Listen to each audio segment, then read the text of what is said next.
biodynamics is a very personal journey, but we also have a big global business as well. So I want to pull in on that. At Jurlique, we talk about the life force of nature, and that is what biodynamics means. Bios is life and dynamos is force, and that life force energy is what we're trying to encapsulate in our recipes and then putting it into skincare. So for me, biodynamics is that life force, that pull that's happening around us that we're not necessarily connected to anymore. Welcome to this podcast series, Biodynamic Farmers and Gardeners in Australia. The series was commissioned by Biodynamic Agriculture Australia Limited and produced by Householders Options to Protect the Environment, Hope Incorporated Australia. Biodynamic Agriculture Australia Limited is a not-for-profit company located in Bellingen, New South Wales. It has been making and supplying biodynamic preparations as well as supporting biodynamic growing in Australia for over 30 years. Biodynamic Agriculture Australia Limited values biodynamics as a practical and holistic technique that is able to regenerate soil, supercharge organic growing, restore biodiversity, and work with Mother Nature. The podcast series was produced on and adjacent to the traditional lands of the Djarawar, Gayabal, Yugara and Waka Waka First Nations peoples of the surrounding region. We pay respect to the past, present and emerging leaders of all First Nation Australians in this country and celebrate the unique contributions their cultures make to this place. And in the context of this podcast series, particularly those contributions involving Indigenous respect for and stewardship of the nature of Australia, with its attendant spiritual and practical care for country, the sovereignty of which was never ceded. Hello. My name is Andrew Nicholson, and I am the producer of the Biodynamic Farmers and Gardeners in Australia podcast series. My guest on this episode of the series, Cherie Hutchinson, is a farm manager for the Jurlique natural skincare company and oversees the production of more than 35 different botanicals and healing herbs on Jurlique's farm at Biggs Flat in the Adelaide Hills of South Australia. Jurlique's natural skincare business was established in 1985 by Jurgen and Ulrike Klein. The owners were passionate about growing biodynamically, which led to Jurlique's farm receiving biodynamic accreditation in the 1990s. Working for the company, Cherie fell in love with the ethos of biodynamic farming. She attended regional and statewide workshops on agriculture and horticulture and learnt about biodynamics on the job. Through training providers and workshops, including those run by the Biodynamic Australia Association. She holds a diploma in horticulture. A written account of Cherie's biodynamic management experience is contained in an associated compendium profile booklet of all the guests interviewed for this podcast series. So a very warm welcome, Cherie, and I'm really looking forward to our conversation today. Thank you, Andrew. Me too. Cherie, let's start the story of your evolution as a biodynamic horticulture manager and the work at Jurlique through a fuller self-introduction. So can you describe your current work role at Jurlique and give us a profile of the location and main characteristics of the farm there, for instance, in terms of its location, block size, landscape, geology and soil type, and of course, an overview of your current work as manager there? Well, I've got a pretty diverse role. Being a manager of a property, you have to think about obviously how we work the land, but also it's about people, very much a people management role, and that's my background in people management. My first role at Jurlique was production manager in the filling hall, which was over 70 different staff and personnel at the business. And then a couple of years after that, my intrigue with the farm was definitely pulling me. I'm from the region. I'm from Adelaide Hills. I'm from Hahndorf, which is about 10 minutes from the property that we have at Jurlique. And I got the opportunity to go out there for 6 months to people manage the property, to just get on top of some personnel things and see where we were at as a business. And I absolutely fell in love with my backyard, really. That's how it felt for me. And also the people. I've learnt so much from them. We're on 105 acres or 42.28 hectares in Biggs Flat. It's about 10 minutes from Hahndorf. A lot of people do know where that is. And it is the third farm that Jurlique has run. The first farm was at Nairn, which was on 5 acres. And then they bought another property, the founders, Jurgen and Ulrike, in Mount Barker Summit. And that was about 12.5 acres they were farming for production. and then going to 105. We don't farm all of that. We farm only a proportion of that, which is fantastic for organic and biodynamic farming because we can rest our land. And we grow over 30 different botanicals that go into our skincare range. So what my role is to understand all the different recipes that go into our skincare, and we do over 100 products, understanding the yield of the plants, what goes into what product, and then what we do with that product is we pick it fresh, we call that wet weight, dry it, and then extract from the dried materials. The wet weight is what I'm looking for as a farm manager, and that's our yield. And I need to understand what we need in every 12-month window, as the dry weight's stored for 3 years. Then what I do is backfill that year's profile that we've just used in our recipes. And then we generally get some type of cadence that happen on the property. We know what plants to plant when, and that's been something that I've definitely taken on in my role, is that real understanding of where the labour constraints are, how the seasons operate, what are the best times to plant what plant. And so it's quite a diverse role, really. And then you throw in on top of that, and something we're passionate about at Jurlique is explaining it to the customer exactly what we're doing and transferring it into premium natural skincare that is exported into 27 countries at the moment, including Australia, of course. So there's also tourism as well. So showing people what we do and why, and taking people on the biodynamic journey.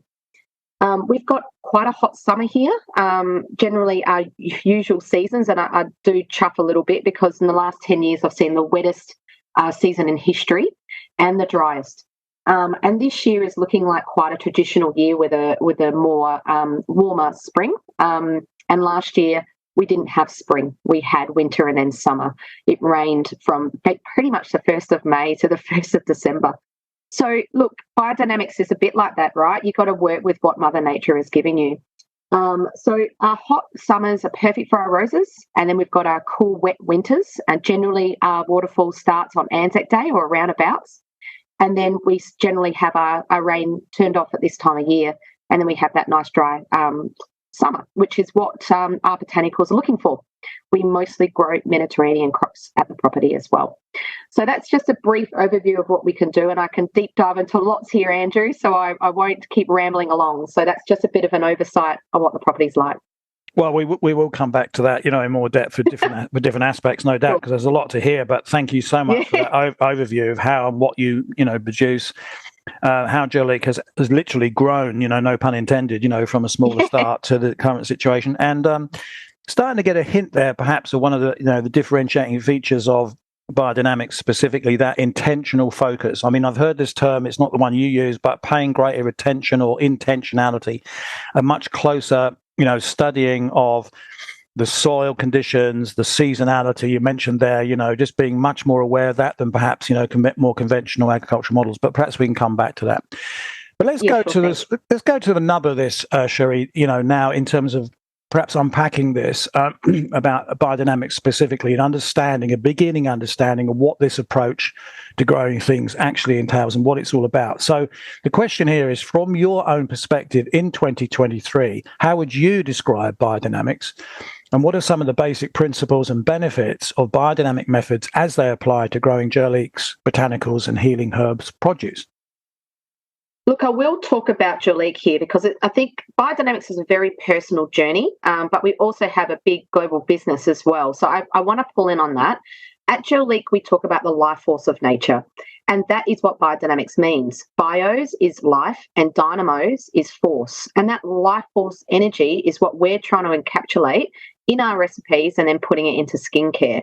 So for me, biodynamics is that life force, that pull that's happening around us that we're not necessarily connected to anymore.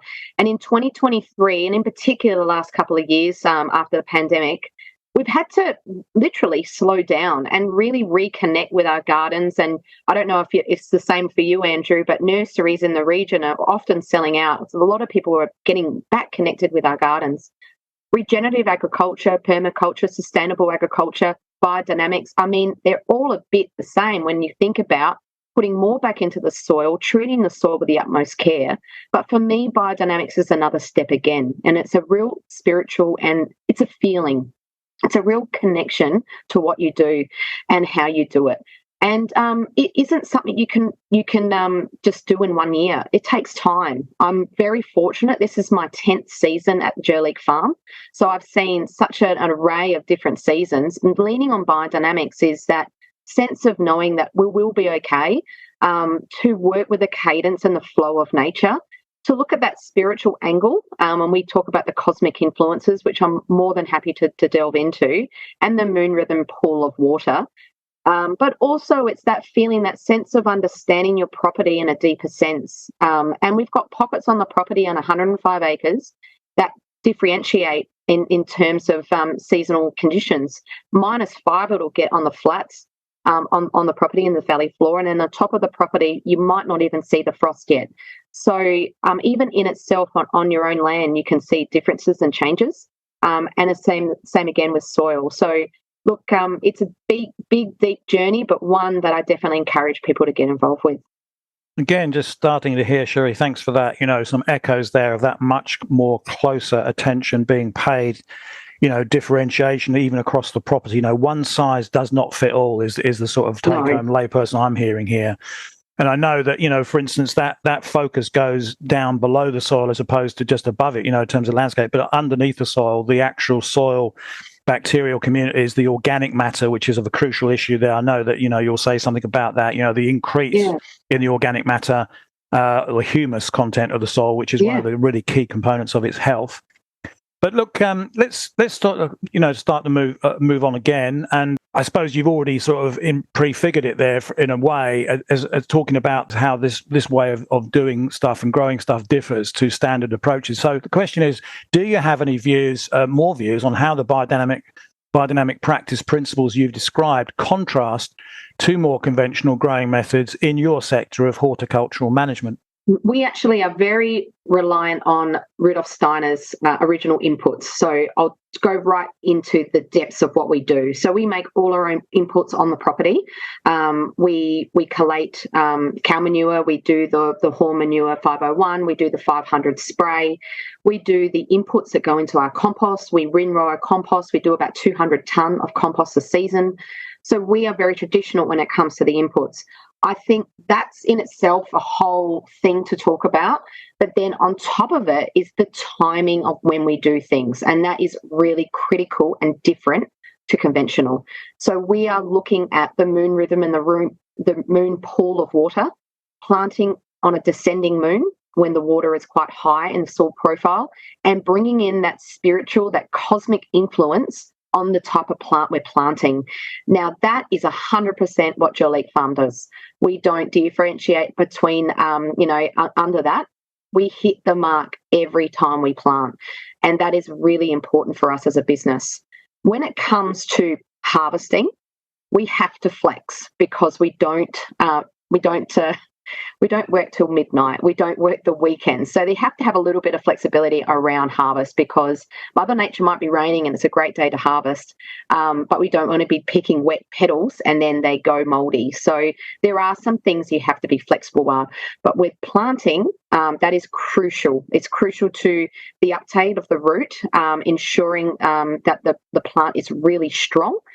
And obviously we don't spray. There's no pesticides or herbicides or anything of the like. So we're wanting to hit that mark all the way from seed to planting and ensuring that we've got the most healthiest seedlings planted at the absolute right time. Again, as a layperson coming to this, but just picking out a few things that they're hearing that sort of much more environmentally harmonious. You're talking about working in conjunction with the cadence, in harmony with the cadence of nature. Yeah. But, the bigger picture, environmental level, this is almost always going to be more environmentally supportive. You're reducing the inputs there. You're using natural composting sort of nutrients for the soil. You're not whacking it with fertilizer or pesticide and herbicide. So straight away, you're hearing at a more general picture, level picture that this is not going to be as intensively hitting the natural environment there. No, that's right. Absolutely. Okay, now let's go back in time a bit on your your professional development journey, it's always interesting to hear something of the human interest story behind the people who are helping progress new and better ways of doing things. For instance, their early influences, their motivations, their passions. I mean, some of that's already coming across, Cherie, as you're talking here. Their challenges, their challenges, let's face it, and so on. So, Cherie, for you, looking back, how did you first become involved with biodynamic horticulture in the first place? I mean, what is the background story for you here? For instance, did you experience a gradual, sudden shift towards that practice? Was there a light bulb moment? Were there any early influential mentors or influencers of significance in your journey? And what resources did you tap into to help build your knowledge base and expertise in biodynamic practice over time? Well, I started with a clean slate. I had absolutely no idea what biodynamics meant when I started at Jurlique. And I inherited the property being run that way. So I was very lucky. I'll be really frank with you, even those days, we kind of just ticked the boxes. I think we were doing it, but did we feel it? And I definitely didn't. I didn't understand it at all.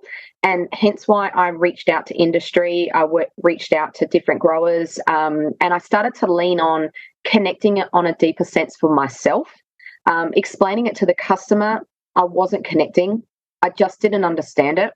And it went right over my head. So I got into books. I started to talk to people. I started to lean on the farm's experience as well, which is unbelievable. But yeah, it felt like a bit of a box ticking exercise for me personally because I didn't get it. And then I reckon it took me about 4 seasons in.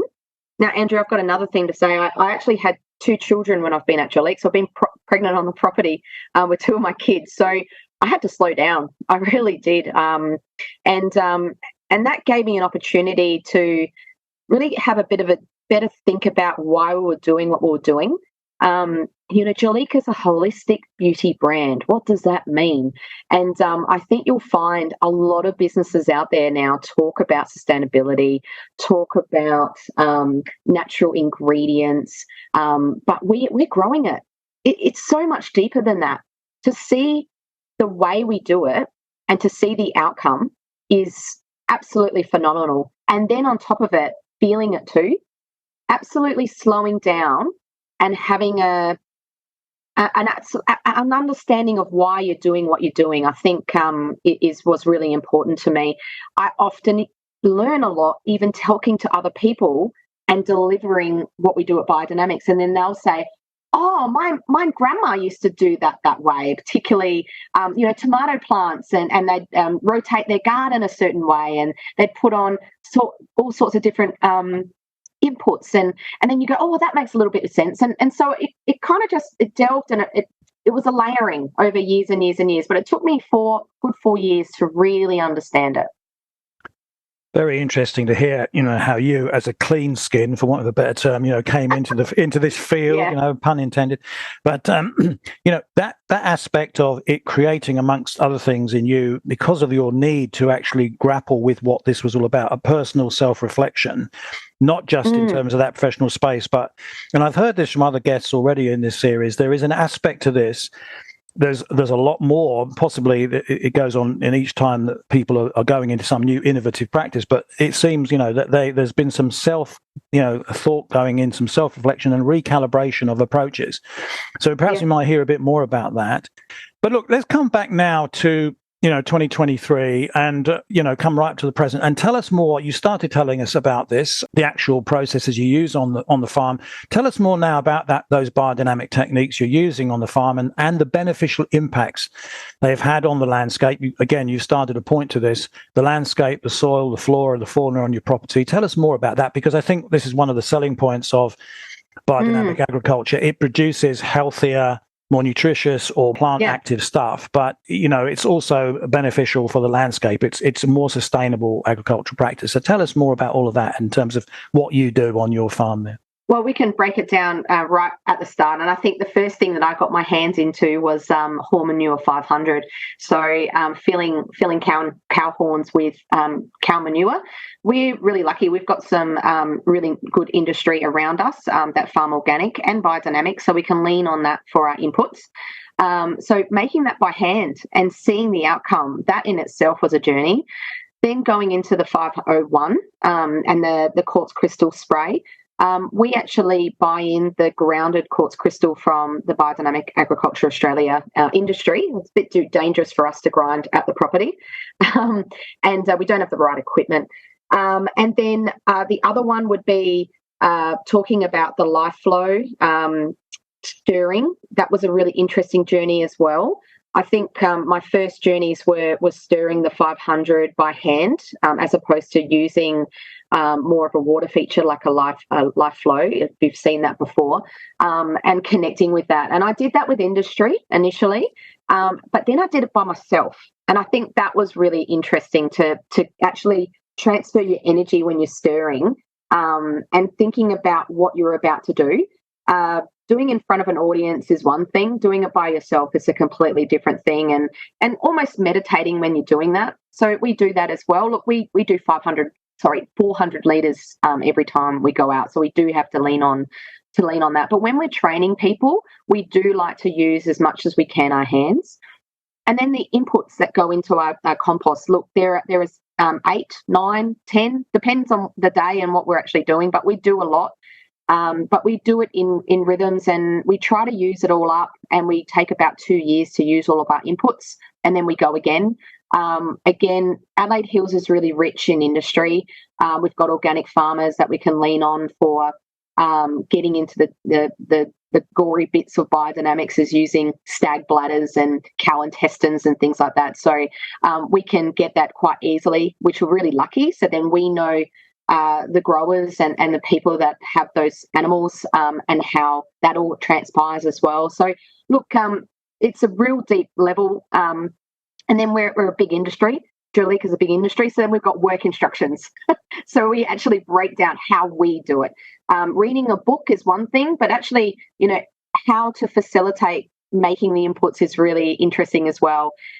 Using an open-end bamboo stick to blow up the intestine to get the chamomile in, or whatever it might be. So it's quite intensive. We've got a whole series of work instructions and how we do things at the property. Well, to say the least, there's a great deal going on at Jurlique's farm. There is a lot. A big flat in the Adelaide Hills. I mean, there can't be a spare moment there. But look, you're talking there about some very interesting practices, and we're going to come into a question now which might give you a bit more chance to sort of anchor that, because I know that you're going to say something about the personal health benefits. You already have pointed to this in terms of self-reflection, but the personal health benefits to you and your staff of growing biodynamically. There are bigger picture elements to this, but just staying with that, you're talking there about stags, bladders and other stuff like that, stirring practices. I know that there is this spiritual cosmic element aspect to biodynamic approaches that go back to the earliest foundation of biodynamic practices from the 1920s and Rudolf Steiner. You've mentioned Steiner there. So a question here is, what has been your experience? I mean, you're talking about the practical experience there in terms of the actual techniques you're using there, but just expanding that to a slightly bigger picture. What's been your experience of that more spiritual aspect of biodynamics working philosophy? How have you approached those aspects and incorporated them into your growing strategies? I think with traditional horticulture, agriculture, you've got your own cadence. Of course you do, but you don't bring in that feeling. And I think for me, that was what was different inheriting the Jurlique farm team and starting to manage them and seeing how they were reacting to things. It was really personal. Why is it so personal? This is a business. It doesn't feel like that at the Jurlique farm. It feels like family. And there is a real passion of doing things right for a reason, as opposed to ticking a box that I felt when I first started. So that was a real difference for me. I've seen things go wrong. I'll be honest, Andrew. That's what farming's all about, right? You get things wrong.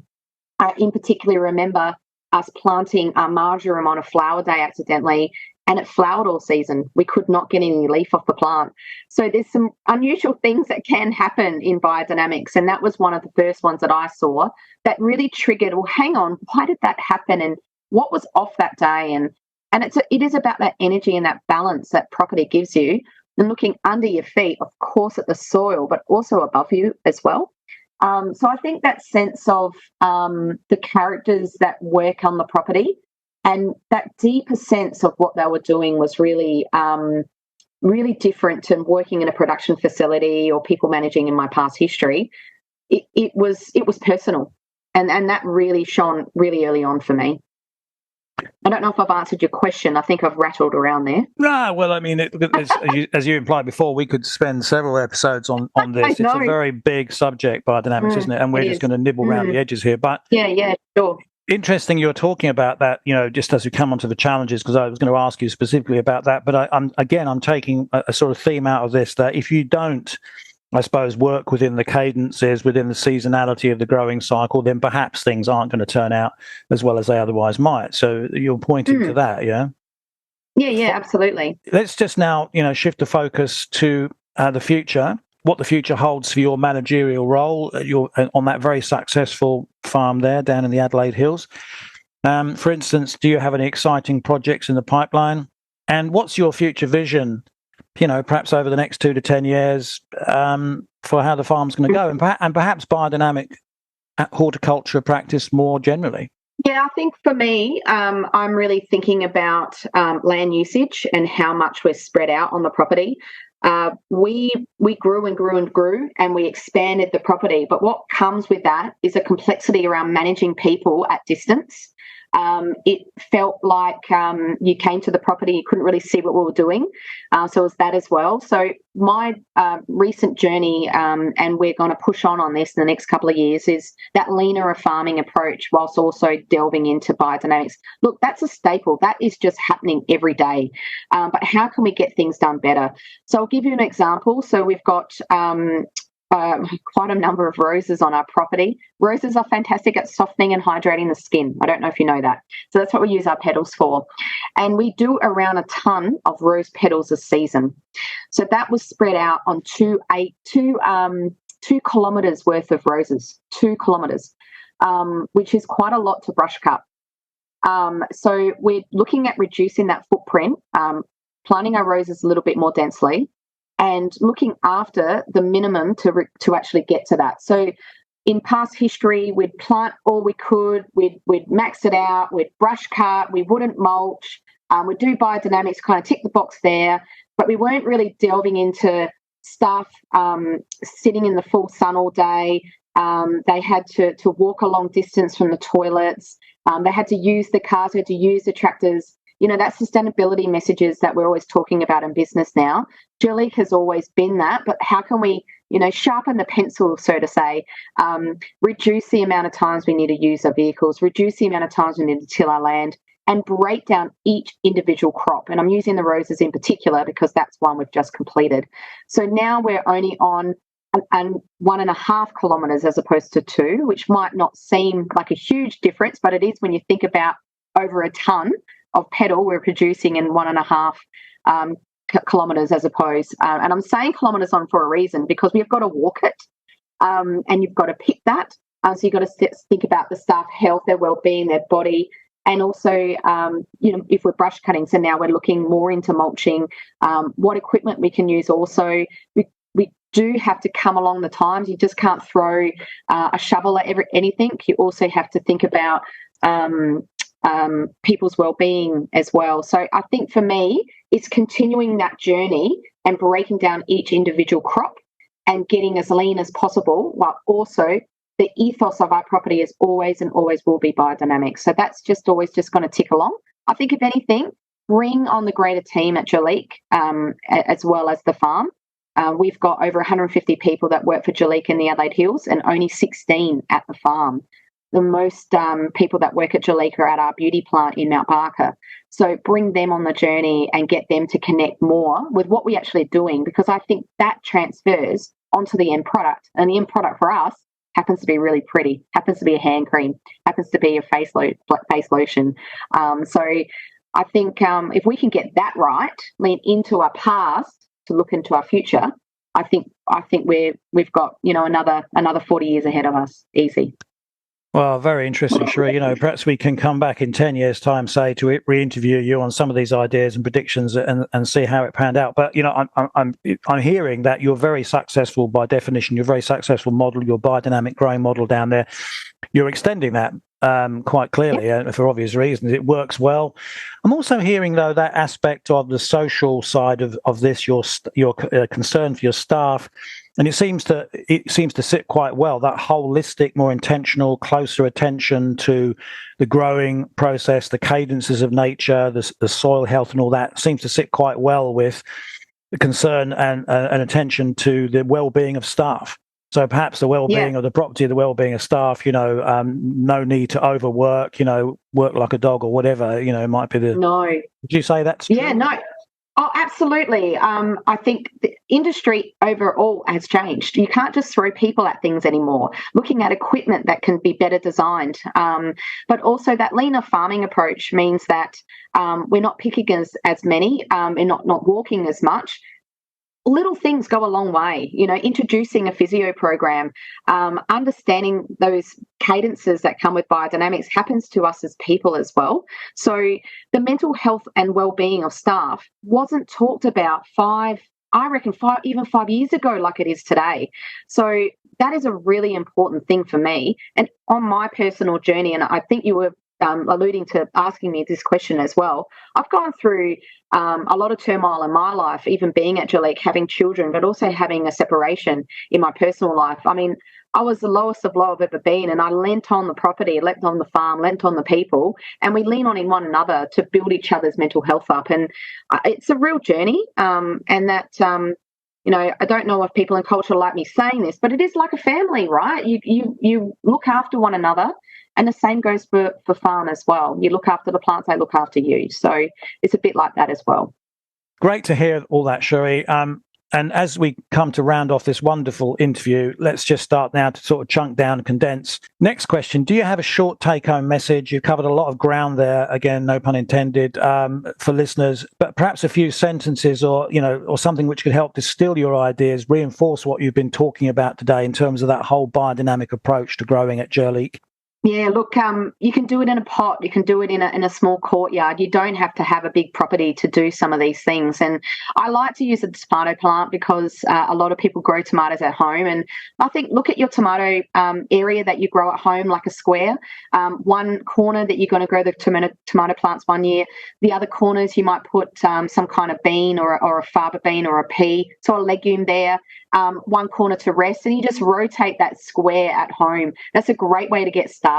And then lean on industry, lean on Biodynamics Australia. They're a fantastic resource. You can buy small inputs that they make for you, and you can use that in your own home garden. You can start experimenting, because that's the other thing, right? You just can't read a book and do this. I think you just got to try and get out there and give it a go. And that's a great way to get going on this journey. Start small. And start with small little changes and just see what happens. And I think that's the easiest way to take home for, home common gardener, but even industry, horticulture, agriculture. Think of your farm like that big square, and rotate your profile and think about how you're treating the soil, what you're putting on, and how you're making that yourself. Because that is the difference, is you're making these inputs and you're putting them on yourself. So you start with the raw ingredients, you see the end result, and then you put them on your plants, and then you see the results. Okay, that didn't work for that plant. It did for this. What can I do next time?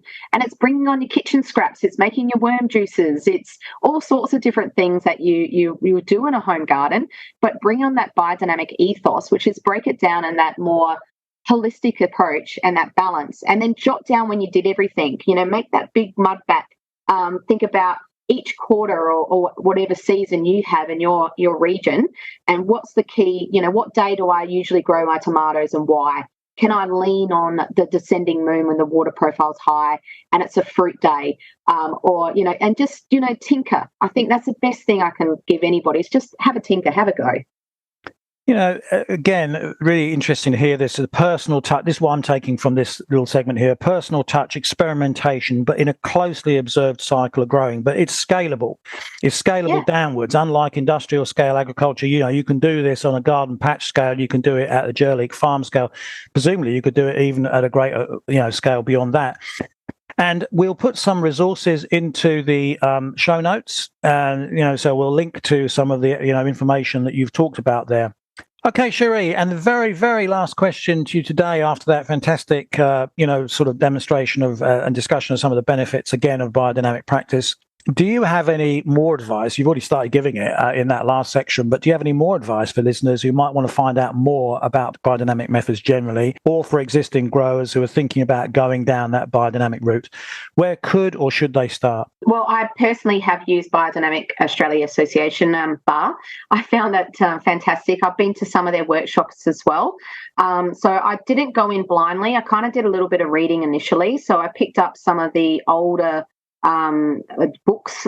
Maria Thun was a really good one, and a few other people in the industry.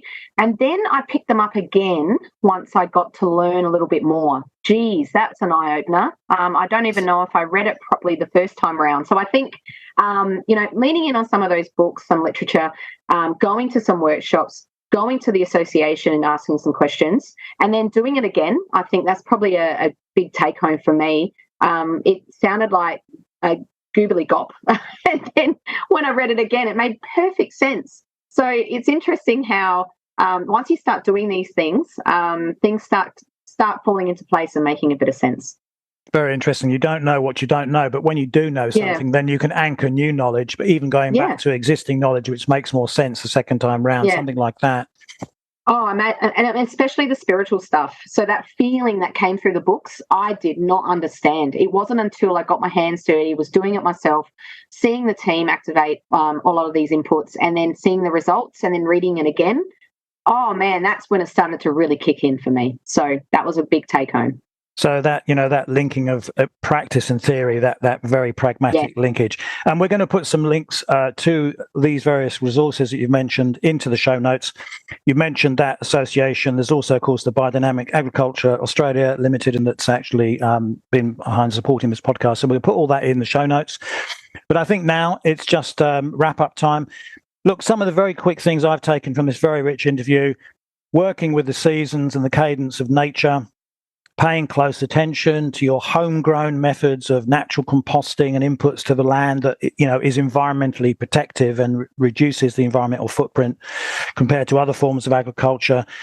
Knowing that this user-friendly model of growing is applicable at many scales, the smaller scale and bigger scale, knowing that there are good professional bodies and associations out there that can help you start a biodynamic journey if you're new to it or want to learn more. So it's been absolutely fantastic. So really, Cherie, it's been inspiring to talk with you today. I'm sure you're giving our audience some thought-provoking ideas which can help them in their next steps towards learning more about biodynamic principles or building on that ground biodynamic operations using the fascinating and more environmentally protective methods of growing that we've been talking about.